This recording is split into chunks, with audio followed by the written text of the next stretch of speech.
All right, hello everyone. Thank you for joining us today. We are here to walk through some technical assistance for the FY26 renewal application. The content we'll be covering today is specific to VSS and Safe Plan, so just keep that in mind. So some housekeeping, like I mentioned, before starting the recording, we are recording the session today. Our plan is to have this posted on our website along with the recording video, the slides, and the updated question and answers document should all be on our website before the end of the week. So that will be available to you all. At this time, I'm going to introduce myself and then have Kristen introduce herself, and then we'll get into the content for today. So my name is Ashley Renich-Malik. I use she, her pronouns. I'm the Grants Administration Specialist and the Procurement Team Lead. Hi, everyone. Good afternoon. I'm Kristen Tivano. I am the Deputy Director of Grants Administration. All right, so what we'll be covering today is overviewing the timeline. We'll walk through the questions that we have prepared for you all, and then we'll take questions from you all at the end. So we do ask that you hold your questions until the end. We have about like 10, 15 prepared questions for you all. Maybe the question you have will be answered during that time, and then at the end, you can ask us all the questions that you have. So first we have the timeline. So we are here on January 13th, 2025 at the VSS Safe Plan Technical Assistance session. So thank you again for being here. The next thing we have on our timeline here is the deadline to submit public questions, which is January 27th. This is an active procurement, so any questions that you have need to be answered by that time. And then we'll have all questions posted on the Q&A document that I mentioned before on or before January 28th. So that's in a couple of weeks, just keep that in mind. The deadline, of course, is February 4th, 2025 at noon. Applications will be received via eGrants. Even though there is information posted on Combis, we are receiving all applications on eGrants, like we have the past couple of years. And then in the spring, we'll have the board meeting where our board will vote on awards. We'll do contracting in the spring. July 1st will be the start date for the grant. And of course, till June 30th of 2026 will be the end date for the grant. All right, and now into the meat and potatoes. I'm going to pass it off to Kristen for our first question. Okay, so our first question is, as outlined in the RGAs, MOVA has provided a range of total available funding between 10% less than the fiscal year 25 awards and 3.42% more than the fiscal year 25 awards. What does this mean? So as in prior years, the funding ranges that we provide reflect the total funding that we have available for all awards and not the potential changes that may be seen in individual award amounts. So these ranges do not mean that your agency will automatically receive a 10% decrease or an almost 4% increase. We encourage you to review the evaluation criteria, which can be found on the final page of both the VSS and Safe Plan RGAs for more information as to what evaluation items we'll be looking at that will impact the adjustment to your specific award amount. And as always, our final award ranges and individual awards are dependent on the funding availability that we have at the time of the award. I'll hand it back to Ashley. So the next question I have here is, since it is expected that there will be at least a 10% cut in FY26, do we then adapt our proposal with that in mind or simply with our current budget?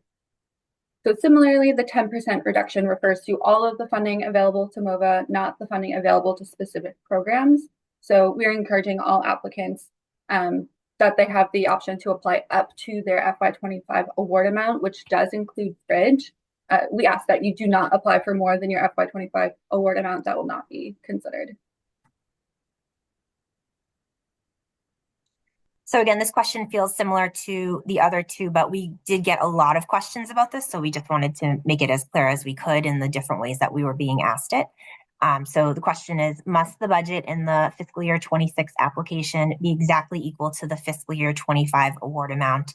The answer is no. You may apply up to your fiscal year 25 award amount, which does include any bridge increases that were received. And this includes requesting less than your fiscal year 25 award amount. However, as Ashley said, do not apply for more than your fiscal year 25 award amount. All right. The RGA requires that bonuses must be added to the original grant application.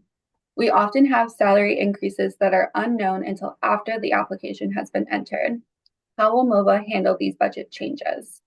So this is a question that came up in regards to our bonus and gift card restrictions that are being applied this year. So in contrast, bonuses are different than salary increases. We are asking that bonuses are included in the original application request. So salary increases, in contrast, are a continuous increase to the cost of a staff member's employment. So while bonuses are that one-time addition to that staff members' pay, we're seeing that salary increases are going to be continuous throughout the year. So those are still allowable and should be included in the original budget request or application, or via a budget amendment as soon as you have that information. Next question is, do we still have the option to use the old, which is 10% de minimis rate? And if so, do we need to do anything to document that rate? So the answer to that is yes, you may elect to use up to the 15% de minimis rate. That went into effect on October 1st of 2024. At this time, we may ask for additional information during the contracting process, but no additional information is required to be submitted or provided with the renewal application, other than if you're using less than the 15% de minimis, would ask that you indicate that in the budget narrative section of the indirect cost category. So for example, if you're going to be using 12% for your de minimis rate instead of the maximum allowable 15%, would ask that you just note that in the budget narrative section so that we know that that is your request. All right, next question. We get into some eGrants questions here. So when I search for my application using the search tool, I am unable to find it. How do I navigate to my application? The application must first be initiated from the My Opportunities section on the homepage/dashboard. If you do not have a My Opportunities section on your dashboard, you can reach out to your program coordinator for assistance. Once initiated, the application can be found using that search tool if you have one of the following roles. So you must either have one or more of the following: agency administrator, application submitter, and or the authorized representative. Another tip that's not listed here is if you're using too many filters on the search page, sometimes eGrants is wonky about it, so we just encourage you not to use any filters.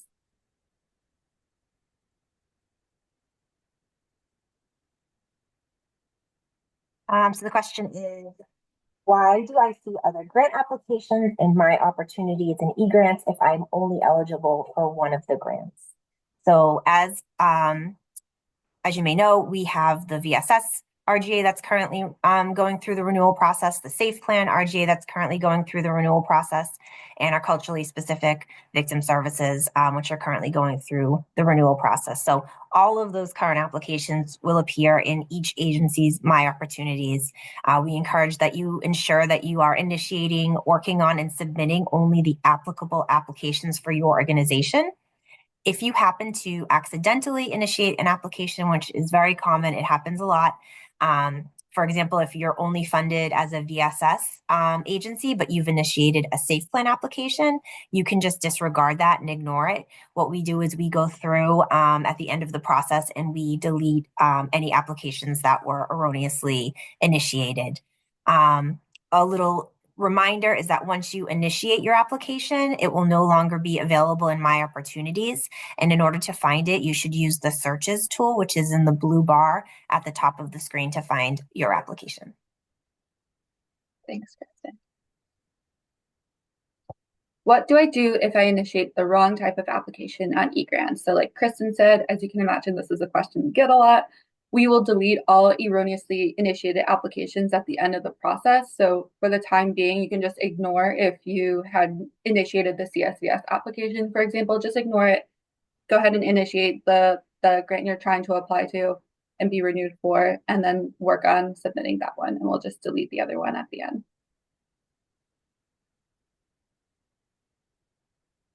Do I have to complete the application in one sitting? No, you do not have to complete the application in one sitting. Often many agencies have more than one staff person who are contributing to different pieces of the application. We just encourage that you are saving your work before you navigate away from a section or you log off. You can't save too much. I think it's always a good practice to save, even if you're in one page for an extended period of time, to be saving periodically while you're working. If you are looking to find your application, if you've kind of walked away from it, logged off, and you want to go back to it, you need to make sure that you have the role in eGrants of agency administrator, application submitter, or authorized representative. And as I was talking about a little in the previous slide, you want to go to the searches in the drop-down menu in the blue bar at the top of the screen and select applications.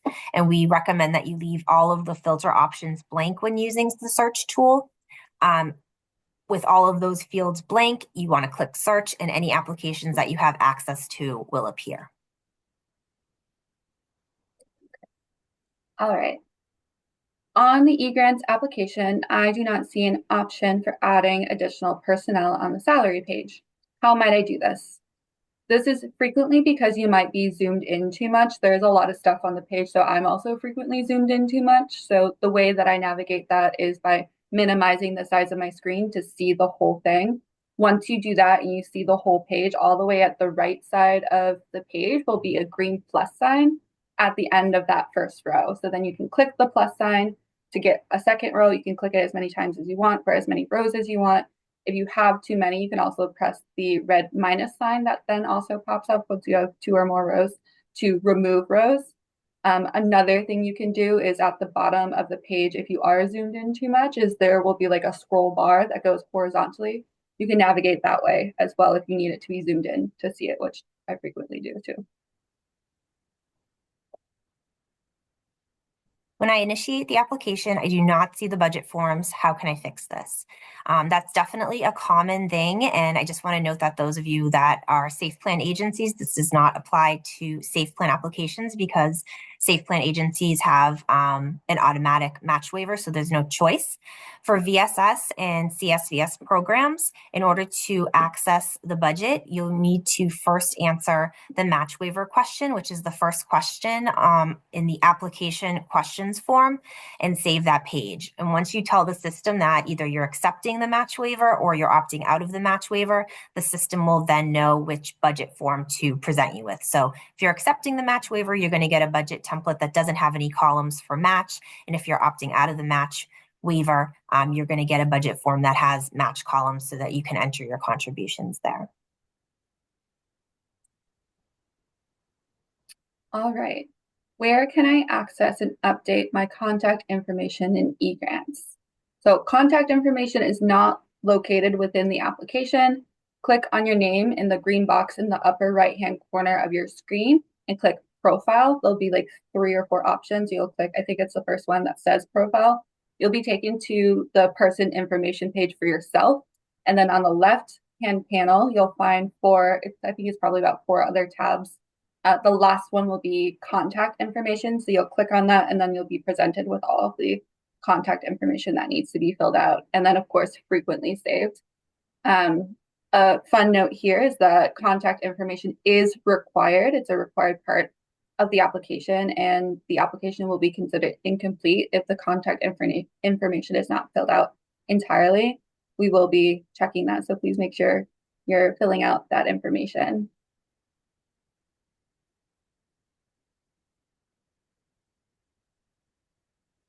Okay, next question. Where is the information session recording for the RGA posted?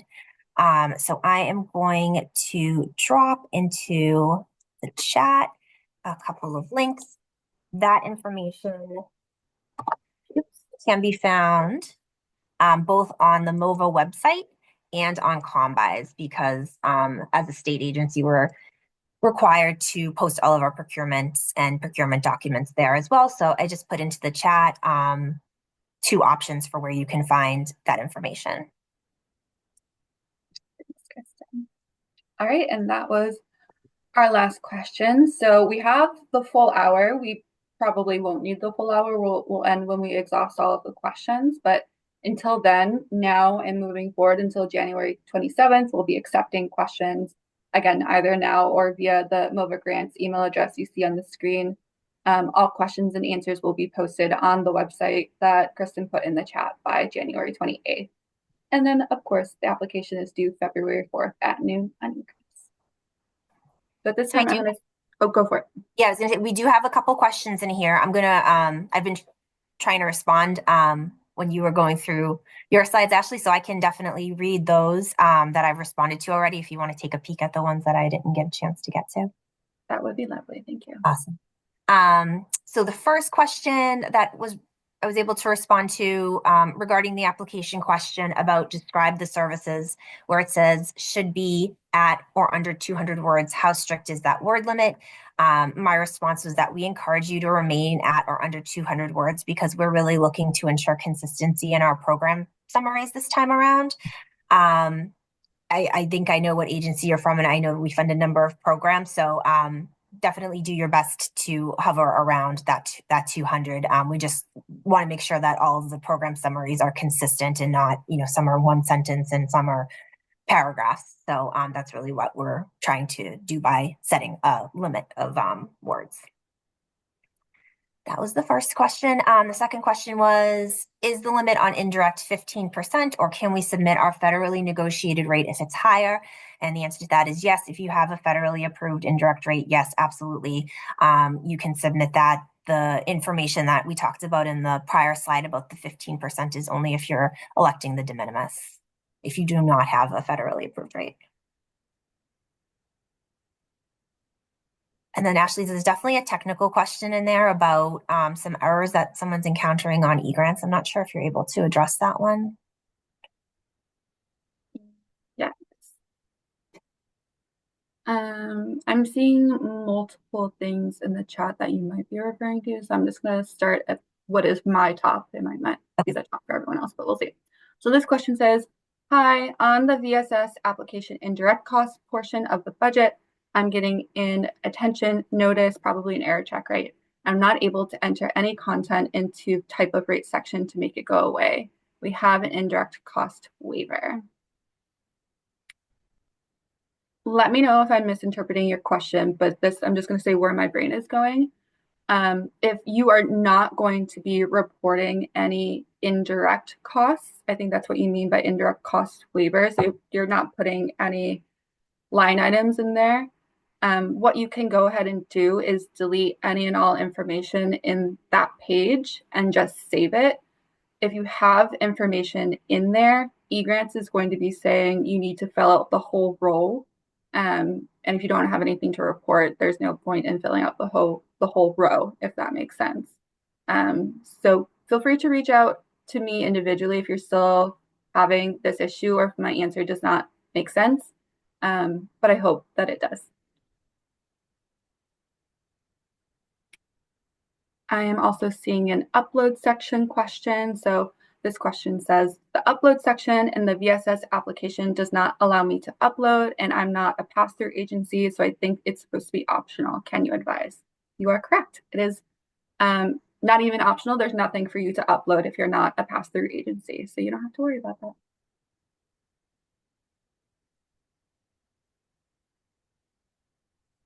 I'm seeing a question in here about the staff categories, so I'll read it. And I think Kristen, you and I can work on this one together. I noticed that there is now an option to categorize the program director as direct staff, but only either direct or admin in cost setting. Please advise. Oh no, I know this one. You do that. Okay. I had to read the whole thing. So you are correct. You use the staff category as you see fit. So if the program director is providing direct services, then they would be under direct staff. It seems like you've got that covered. And then at the very end of that row, it's director admin. And for personnel, it's pretty similar. So you would go ahead and use direct if they're providing direct services, and then admin would be the same thing. So you just want to match those in the salary page. That column is more for the other categories. such as equipment or other costs. Do you think that's correct, Kristen? Yeah, that makes sense to me. Our authorized signatory signed last year and the form is uploaded. Do we need to redo it if it's the same? No, if it's the same person, then you do not need to redo it. Just go ahead and make sure that the person that's listed in eGrants is also listed in that form and vice versa.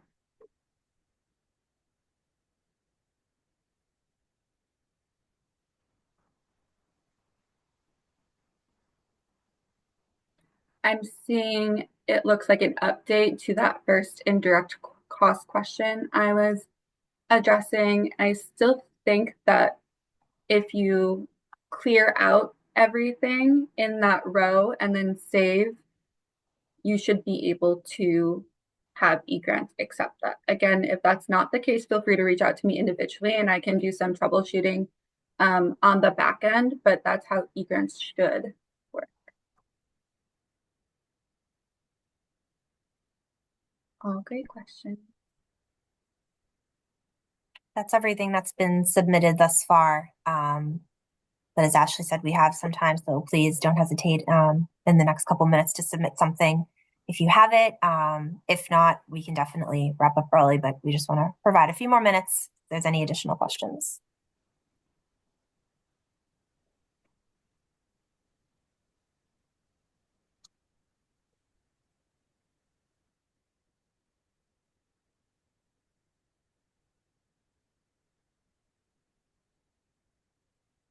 I am seeing an update in regards to the, Kristen, I'll let you take this because it seems like you have a thread going.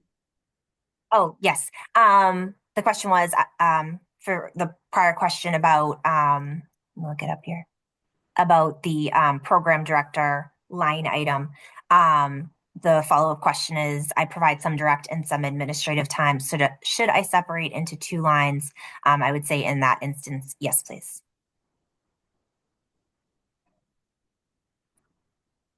Another question just came in. If we are ready to submit our application, should we wait until the next Q&A session to see if there will be any new information, such as priorities, or will it all be clarification information provided?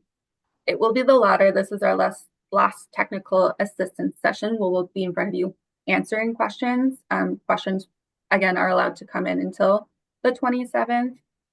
So it's up to you if you want to wait until you have all of the Q&A or if you are comfortable submitting now, but it will be clarification information from here on out. We have nothing new to provide you all. And if for some reason you've submitted and you look at the final Q&A document or something changes or you want to change something, you can definitely reach out to Ashley prior to the submission date of February 4th. Is it noon? Mm-hmm. At noon. And she can push back your applications and you can make any adjustments that you want to.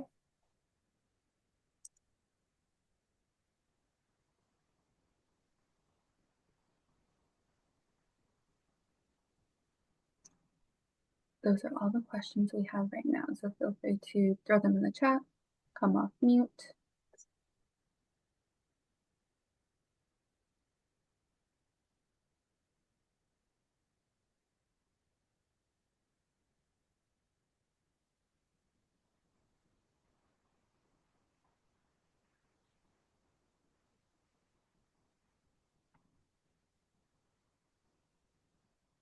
If that is everything, I'm going to say this really slow in case someone's still pondering their questions.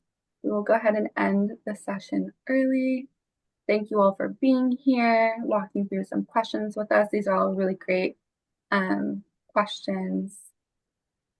And as the gazillionth reminder, the questions can be submitted to me up until the 27th. They'll be posted on the 28th, and the deadline for the application at eGrants is February 4th at noon. So, thanks, everyone. We'll end the session here.